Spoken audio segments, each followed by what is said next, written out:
there and welcome to the channel. My name is Becky and this is Bria Makes Art, and today I'm going to be doing some acrylic paint pouring. I've been looking at ways to use up some of my art supplies, and I was looking also for something that was easy and creative to do today. So this is what it is. I've got a bunch of these cheaper canvases that I purchased at Michael's on sale.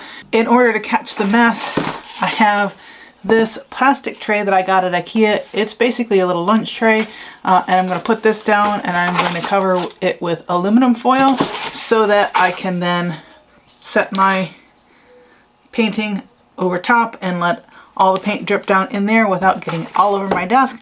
That was kind of a stroke of genius on my part. I was trying to figure out how in the world I was going to do this without making a giant mess, and I think that's going to work out really well. And then of course I've got a whole bunch of red Solo cups, partially to use to kind of lift my canvas up, and then partially just for paint pour cup. I'm going to probably be doing dirty pour because that's what I am familiar with, and that's what I want to do again. I'm also going to try the Elmer's glue trick to get more cells in the painting. Apparently you can use this instead of like the fluid medium, and it will work just the same way. Okay, so I read online that you want to make your Elmer's glue the consistency of honey, so I mixed a bunch of water in there, and now it's kind of a little bit runny, a little bit kind of sticky. I think that's reasonably good. Maybe I needed a little bit more water in there. I am not sure. We'll see how this turns out. And depending on the type of acrylic paint that you use, the mixture is 1 to 1, 1 to 2, 1 to 3, depending on kind of how thick and good your paint is. The worse paint that you use, meaning like your craft paints and things like that, it's more of a 1 to 1 mixture. If you've got a thicker paint or something like that, I think it was more like 1 to 2 or 1 to 3. So I'm just going to use a bunch of my cheap acrylic paints. I've got a bunch of Craft Smart paints in here, and I'm just going to pull a bunch of this stuff out and pick some colors and get to pouring. Okay, so I've picked out just this Craft Smart white, this Craft Smart blue, navy blue, and this Craft Smart, they call it Ocean Breeze, which is pretty kind of tealy color. Those are the three that I'm going to use, and I'm going to go ahead and get those mixed up with the Elmer's glue mixture and then get to pouring. I'm going to put it in all of them and see what happens. I don't know. This is an experiment. We'll see how it goes. Alrighty, here we are. I mixed up a lot more white paint than I did the other colors, and I'm just going to go ahead and use this as my cup to mix everything in. I think I'm going to start with the blue on top of the white and then do the kind of teal on top of that. Let's go ahead and start with the magic. Here we go. Oh, that's so pretty. That might actually be enough paint. That's so pretty.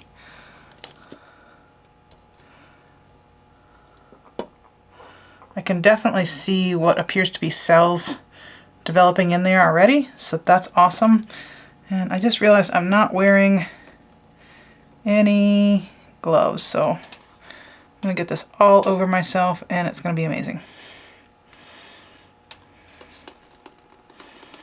Ooh, it's so pretty. Look how pretty that is. Let me put a little more here. Ooh, shoot, I got some on my desk. That is what I did not want to have happen. I am making a mess. It's really pretty though. Look at that. Look how pretty that is.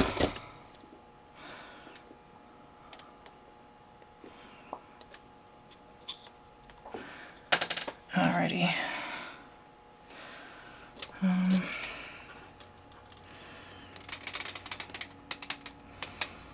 Boy, am I making a mess everywhere. I shouldn't have put it on both sides at the same time. That was dumb. Yep, paint all over my fingers. This is the best. This is so messy. Oh, that looks so good though. Look how pretty that is. I'm so happy with this.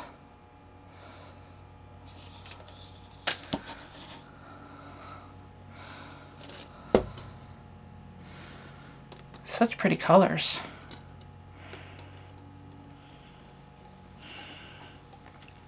And then especially if I get some cells going, that's gonna be nice. Okay, I'm gonna go wash my hands off real quick and I'll be back. I am really happy with how this is looking so far. It looks really good. When the flame got real close, I got some big bubbly areas, but I'm not sure if that was actually bubbles popping or if I was actually just kind of like burning the paint. I don't know.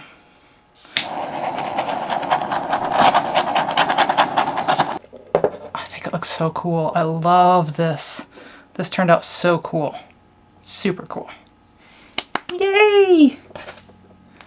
I don't exactly have enough for another pour, but I'm going to see what I can get out of these cups and put into there. And then I might just put straight up paint in that doesn't have any glue in it and just see where we get. Because I think that will make the white have more cells and the other colors not really have much in the way of cells. Let's just see what that does. I don't know. This is just fun experimenting. Let's see what happens. Let's use up some art supplies and maybe make something pretty.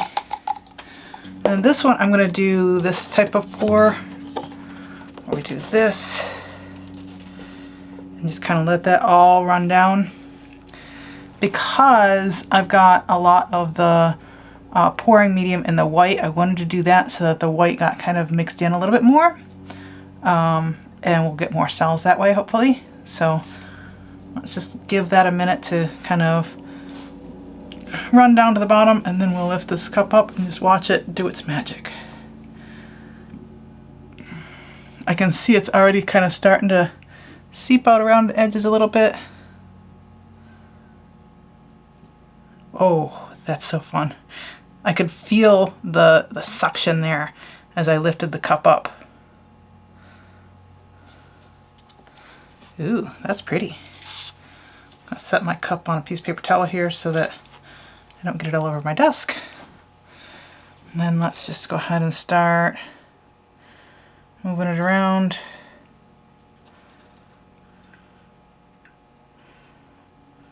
Hopefully there's enough paint.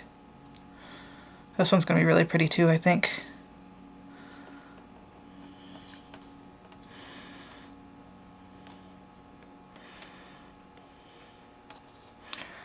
That's the fun with paint pours. You'd never quite know what you're going to get. But it's always fun to watch. I'm trying to pick up some of the paint that's on the thing down here and put it back up on top of the painting so that I'm not wasting as much paint and so that I have enough to cover everything here and to get a little bit more vibrant colors in this guy, because he's a little lackluster. So I'm just kind of scooping it up and pouring it on. And making sure to get it kind of all around so that it's not just like big clumps of color here and there, and that doesn't make sense. Okay, well, it is time to just let these guys sit and do their things. I'm gonna clean up and then we'll come back and see what it looks like after they've dried. Alrighty, so time for the final reveal. This is the first one that I did and I absolutely love it. I love all the blues and the greens in there and just a little bit of white. I'm not sure which way I want to hang it. Oh, I think I like that direction better. So I will probably be hanging this up on my wall because I love the colors. It kind of feels very oceany. I don't know. I really like this. This is the second paint pour. And this is how it turned out. It's kind of cool. It's interesting though. I just noticed that the white has like a crackle effect to it. So there's a little bit of kind of green showing through the white. I'm not quite sure why that happened, but it's kind of interesting. It's got a little bit more texture to it as well. I think that some of the glue was a little bit goopy, a little bit lumpy, but there's some bumps in here, so there's a little bit of texture to this one. So that's kind of interesting. I'm not sure what I'm going to do with this one. I might hang it up, or I might just try to use it and draw something else on top, or paint something else on top with this as kind of a background. Maybe just draw or paint like a floral something on there, just to have an interesting background and something else on top. I'm not really sure, but this one I really liked, and I don't know if you guys can see, there were some cells formed in there, especially through here. Wherever I put the flame really close seemed to get more little bubbles popping, so I was being a little bit strategic about kind of where I made the flame real close. I didn't want to catch it on fire, so I was a little bit hesitant on letting the flame actually touch the canvas, but it did touch in a few spots there, and it didn't seem to burn anything. So yeah, this was great because, like I said, it used up some of this cheap craft paint that I had, so I got rid of one tube of this, and one of the things that I've been trying to do is use up more of my art supplies. It also used up some really old Elmer's glue that we had lying around, so that was also a good thing. But if you happen to have some canvases, or even just like pieces of wood or something like that, and some old craft paint that you want to use up, this is a really great thing to do, especially when you're feeling creative and not quite sure what you want to do. This is a really fun and pretty easy thing to do. The other thing that I did, I think I showed you guys, is I covered this tray in aluminum foil and then put the cups on top of that, and that made for really easy cleanup. I did have a little bit of leakage underneath because the aluminum foil that I used was really cheap aluminum foil, so it was super thin, and when I used my paint spatula to kind of grab some stuff up, I managed to poke that through a little bit, so a little bit leaked through, but it was still wet the next day, so I was able to just kind of wipe that up really easily with just like a Clorox wipe, and it cleaned up really nice. So nice little hack. If you happen to have a little tray like this and a smaller canvas, it's a great way to contain any paint that drips off, and put some aluminum foil or something like that on the bottom, and it'll work beautifully, make it super easy to clean up. You can just kind of grab it, crumple it up, and throw it away without having to worry about like figuring out how to clean off your little tray. Anyway, I hope you guys enjoyed watching, and I will see you guys next week. Bye.